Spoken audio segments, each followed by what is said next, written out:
기회의 땅이라 불리는 아프리카에서 국내의 한 건설업체가 일본과 중국을 누르고 남부 아프리카 국가들의 40년 수건 사업을 수주해서 진행 중입니다. 그동안 아프리카에 오랜 기간 원조를 해왔던 일본과 매 프로젝트마다 저가 공세를 펼치던 중국을 버리고 한국을 선택한 그 이유에 대해 알아보겠습니다. 구독과 좋아요, 알림 설정은 좋은 컨텐츠 제작에 큰 도움이 됩니다. 중남부 아프리카 해상물류는 대륙 최남단인 남아프리카공화국 더반항을 통해 이루어집니다. 철도가 없기 때문에 육상 운송은 트럭이 주요 운송수단이죠. 이 트럭들이 아프리카 중부에서 남부로 또는 그 반대 방향으로 움직이기 위해 꼭 거쳐야 하는 곳이 카중굴라입니다. 잠비아, 보츠와나, 짐바브웨, 나미비아 등 4개국 국경이 이곳에서 만납니다. 문제는 4개 국가의 물류가 이곳에서 물리다 보니 빠른 이동과 통관이 중요한데 이곳은 잠베지 강을 중심으로 양쪽을 건너갈 수 있는 제대로 된 교각조차 없습니다. 따라서 고질적인 병목 현상이 발생할 수밖에 없었으며 이는 경제 상황을 더 악화시키는 결과를 만들어냈습니다. 따라서 이 문제의 해결은 이 지역 국가들의 수건 사업이었죠. 지금도 잠비아에서 보츠와나로 넘어가는 국경인 잠베지강 선착장에는 평소에도 각종 물자를 실은 트럭 100여 대가 강을 건너려고 1km 넘게 줄지어 서 있는 모습을 흔히 볼 수 있습니다. 강 사이에는 다리가 없어 이 트럭들을 폰툰이라고 하는 작은 바지선을 타고 강을 건너야만 합니다.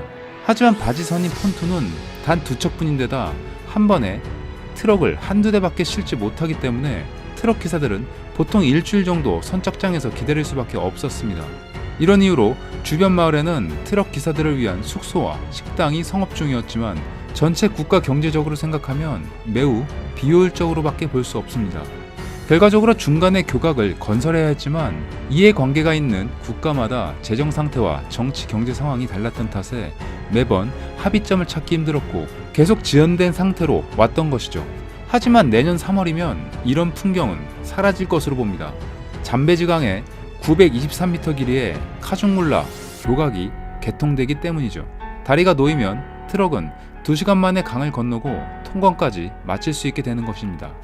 그러던 중 상대적으로 재정 여건이 좋은 보츠와나와 잠비아 두 국가가 비용을 절반씩 부담하기로 합의하면서 2014년 사업이 본격화됐습니다. 잠비아 측 프로젝트 매니저인 가프레이 송게아 씨는 카중굴라 대교로 중남부 아프리카 전반 물류 효율이 개선되고 경제 발전 속도도 빨라질 것으로 기대된다고 말했습니다. 카중굴라 교각 건설은 지역 사정을 잘 모르는 사람들에겐 단지 평범한 교량 공사로 보일 수 있습니다. 특히 우리나라처럼 대규모 교량이 많은 상황에서는 단순히 강을 잇는 다리를 건설하는 것으로 평가할 수 있겠죠. 하지만 남부 아프리카 국가들에게는 40년의 수건 사업입니다. 인접 국가의 물류 속도 개선, 경제 발전으로 연결되는 선순환의 상징이기 때문입니다. 만약 이런 상징성 있는 프로젝트를 맡아 성공해낸다면 앞으로도 이 국가들에게서 좋은 평가를 받게 될 것이고 미래에 있어서 아프리카에서 더 많은 기회를 가질 수 있는 상황이 올 것이기 때문입니다. 이런 상황에서 한국, 일본, 중국 등 3국은 시공권을 두고 치열하게 경쟁했고 한국의 건설업체인 대우건설이 결국 수주를 하게 됩니다. 이는 30여 년 전 아프리카에서 도로공사를 하면서 쌓은 신뢰와 기술력이 도움이 됐던 것으로 평가합니다. 이렇게 의미가 큰 건설 사업을 한국이 수주를 한 상황에서 일본과 중국은 가만히 있었을까요? 아니겠죠. 그럴 리가 있겠습니까? 당연히 끼어들었겠죠. 정확히 말하면 일본이 공들여 놓은 사업에 한국과 중국이 뛰어든 입장이라고 보는 게 맞을 겁니다. 일본은 예전부터 이 지역에 공을 많이 들여놓은 상태였죠. 카중굴라 교각은 일본 국제협력단 자이카의 국제 원조로 시작된 프로젝트였습니다. 이런 경우 원조를 제공하는 나라의 기업이 일반적으로 시공권을 갖는 것이 보통입니다. 자이카 역시 일본 기업이 유리하도록 특수공법 수행 실적을 입찰 참여 조건에 넣었죠. 이 상황에서 한국과 중국 기업은 각자 국내에서 수행했던 공사 실적을 근거로 입찰에 참여했는데 일본의 계획과 다르게 보츠와나와 잠비아 정부가 이 부분을 인정하면서 자이카의 계획은 무산됐습니다. 결국 공사비 1억 6,200만 달러, 하나로 약 1,890억 원을 제시한 대우건설이 최종적으로 수주를 하게 됩니다. 일본은 자신감 넘치게 될 줄 알았는지 2억 달러 넘는 금액을 제시해 가격 경쟁에서 밀렸고 중국은 대우건설보다 500억 원 이상 낮은 금액을 제시했지만 수주에 실패했죠. 여기서 보면 아프리카가 전체 공사 비용만 고려했다는 것이 아니었음을 알 수 있습니다. 그렇다면 어떻게 한국 기업인 대우건설이 아프리카에서 원조를 해준 일본과 낮은 비용을 제시한 중국을 제치고 이 사업을 쟁취하게 된 것일까요? 이에 대해 알아보겠습니다. 이것은 가격 경쟁력도 중요하지만 그동안의 성과 결과가 아프리카 정부의 인식에 영향을 준 것이 컸습니다. 특히 대우건설의 이번 프로젝트가 아프리카에서 처음인 것으로 생각하는 분들도 계시겠지만 이미 30여 년 전 공사 기록이 있던 상황이었죠.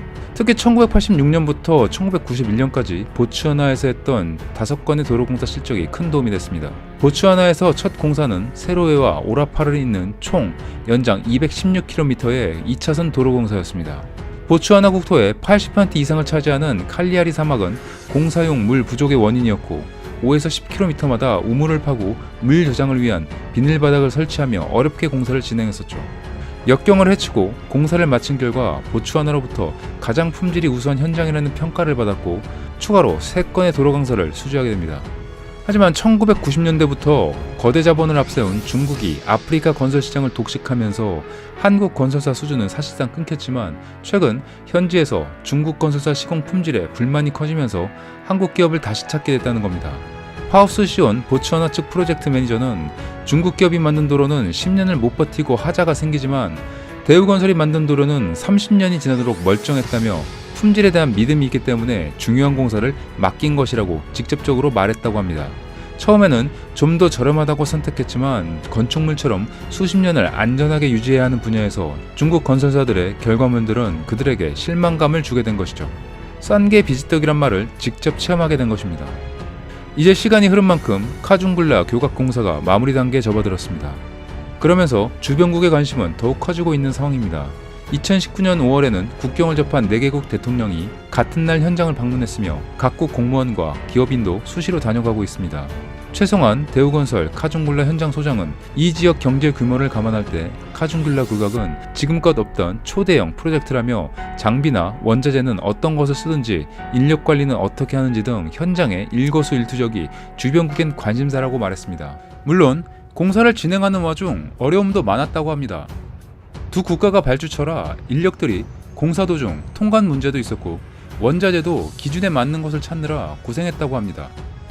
또한 수력발전소에서 전기를 끌어와야 하는데 가뭄이 와서 다른 나라에서 전기를 끌어다 쓰기도 했으며 공사 대금도 체불된 적이 있어서 중단된 적도 있었습니다. 하지만 결국 이러한 역경을 다 해결하고 마지막으로 향해 달리고 있습니다. 그리고 이번 기회를 통해 한국은 더 많은 기회를 잡을 듯합니다. 이제 카중굴라 교각의 성공적인 마무리가 우리에게 줄 수 있는 기회를 살펴보겠습니다.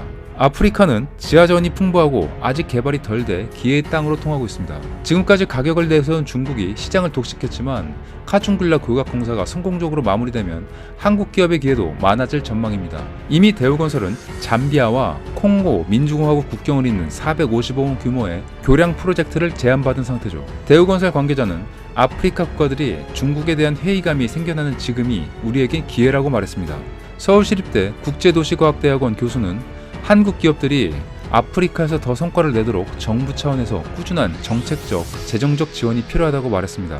기회가 있을 때 확실히 지원을 해 밀어붙여서 우리의 입지를 더 공고히 하여 더 많은 기회를 만들어내야 한다는 것을 말합니다. 이에 대한 일본의 반응은 다양했습니다. 물론 현실을 바로 보는 댓글도 있었지만 믿을 수 없다는 반응이 주를 이뤘습니다. 이에 대해 살펴보겠습니다. 한국의 아프리카 진출이 이렇게 빠를 것이라고 생각 못했다. 도전성은 배워야 한다. 한국 형님의 기술력은 일본보다 낫구나. 분하지만 공정한 결과다. 한국도 일본과 비슷한 수준이구나. 일본도 지지 않게 열심히 해라. 일본은 무슨 생각으로 비싸게 입찰한 거야? 같은 수준이면 저렴한 것이 맞는데. 이런 긍정적인 반응도 있지만 역시나 그들만의 생각에 빠져있는 반응도 많았습니다. 교각이 안전한지 알 수 없다. 일본이 진행하는 일에 한국은 왜 계속 연관지어지는가? 자이카는 좋은 일 하고 한국에 당했네. 예로부터 한국과 중국이 하는 것은 이상하다. 둘 다 일본에게서 기술을 더 배울 수밖에 없다. 물론 일본이 가르쳐 준다면 말이지. 저 교각을 이용하는 아프리카 사람들은 안타까울 뿐이다. 한국이 만든 교각이라면 우선 믿을 수 없어. 아프리카도 믿을 수 없는 나라구나. 아직은 한국 건축은 수준이 안 된다. 아프리카는 눈물을 흘릴 거다. 도와줬던 일본보다 한국을 택했구나. 은혜를 모르는 곳. 뭐 이런 부정적인 반응이 매우 많았습니다. 6개 주탑의 뛰어난 외관과 자연경관과의 조화로 지역의 랜드마크가 될 것이라고 기대되는 보츠와나 카중굴라 교량. 이제 마무리가 얼마 남지 않았습니다. 더욱 해외에서 선전하는 한국의 힘찬 비상이 기대됩니다. 이상 이슈트래커였습니다. 끝까지 영상 시청해주셔서 정말 감사드립니다. 더 좋은 영상으로 찾아뵙겠습니다. 감사합니다.